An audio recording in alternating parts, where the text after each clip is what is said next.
The third eye is not an organ. It's a perspective. Many people think opening the third eye is a wild psychic phenomenon reserved for monks and mystics. In reality, it is much simpler. It is the moment you stop looking at the world as a collection of dead objects and start seeing it as a living conversation. Yesterday, I was driving with my mother, John Leeks.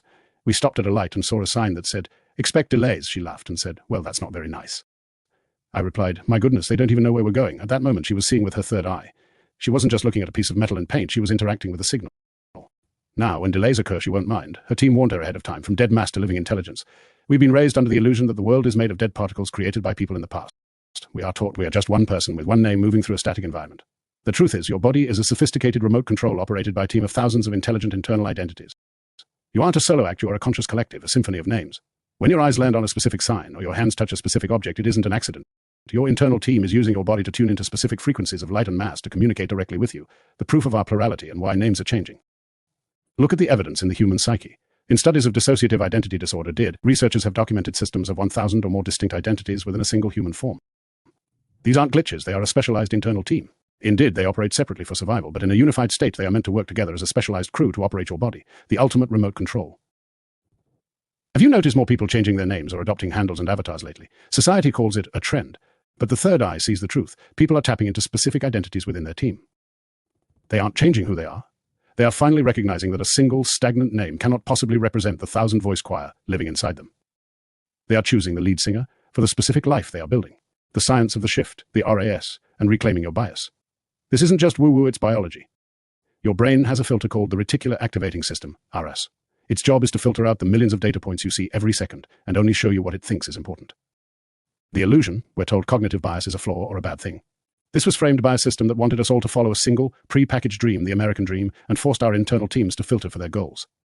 If they can control your bias, they can control your reality. The truth, cognitive bias is your team's tactical operating system.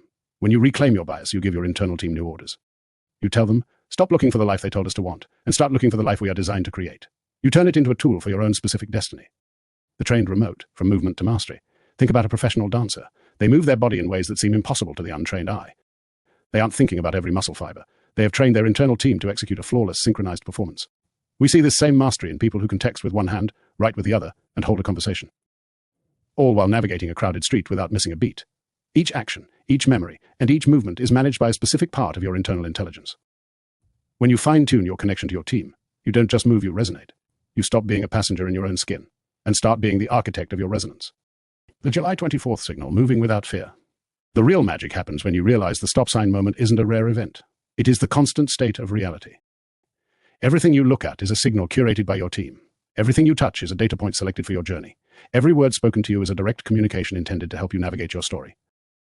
We've been taught to live in frustration and fear, treating the world like an obstacle course designed to trip us up. But when you look through your third eye, you see the truth. The signals are never intended to harm you. They are the navigation pings from your team, helping you move through your day with precision. When you trust the team, frustration evaporates. Fear disappears.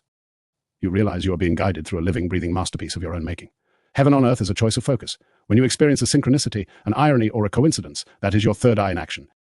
It's the moment the team and the remote control align perfectly. You realize the universe isn't happening to you, it is speaking to you. I once was blind, but now I see.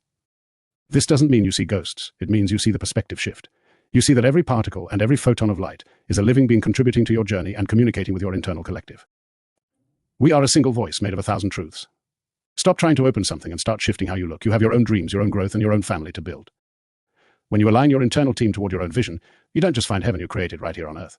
Heaven on earth isn't a place you go, it's the resonance you find when your team finally works as one. You deserve to see the world for what it truly is, alive.